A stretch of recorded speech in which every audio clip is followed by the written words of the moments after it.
काफ़ी सारे बच्चों का मेरे पास मैसेज आया था ये हमारे फेज़ 2 की प्रिपरेशन के लिए। तो एक चीज़ मैं आपको क्लियर कर दूँ। देखिए, कुछ चीज़ों के जो रास्ते होते हैं ना, वो आपको खुद तय करने पड़ते हैं। अब मैं अगर डेली बेसिस पे अगर आपको यूट्यूब पे बिठा करके डिस्क्रिप्टिव लिखवाने बैठूँ, तो आपका समय तो यहाँ पर जाएगा, क्योंकि मैं पहले बता दूँ कि ये हमारे से बहुत अधिक समय आपको नहीं देगा। जनवरी ऑलमोस्ट ख़त्म होने वाला है, फरवरी का 1 महीना आपके हाथ में है। फरवरी last first week of March आते आते पेपर आपके हो जाने हैं।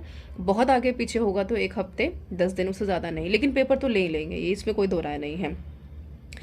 आंसर की आपके जो चैलेंज करने वाली है वो दोबारा नहीं आएगी, इन्होंने आंसर की दे दी है, उसके ऊपर ये बात नहीं करना चाहते हैं।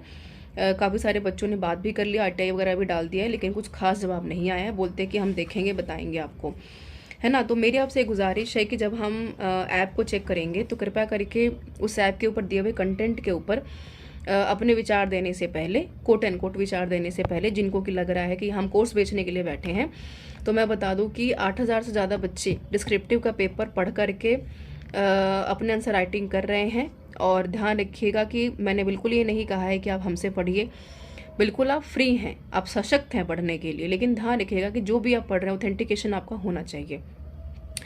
तो आपको ऐप के ऊपर सीबीएसई से जुड़े हुए मार्किंग स्कीम से लेकर के पिछले 5 साल में जितने भी सवाल सीबीएसई ने पूछे हैं, विषय से, पीजीटी है चाहे टीजीटी, किसी भी विषय से आप बिलोंग करते हैं, वो सारे आपको अवेलेबल करा दिए गए हैं।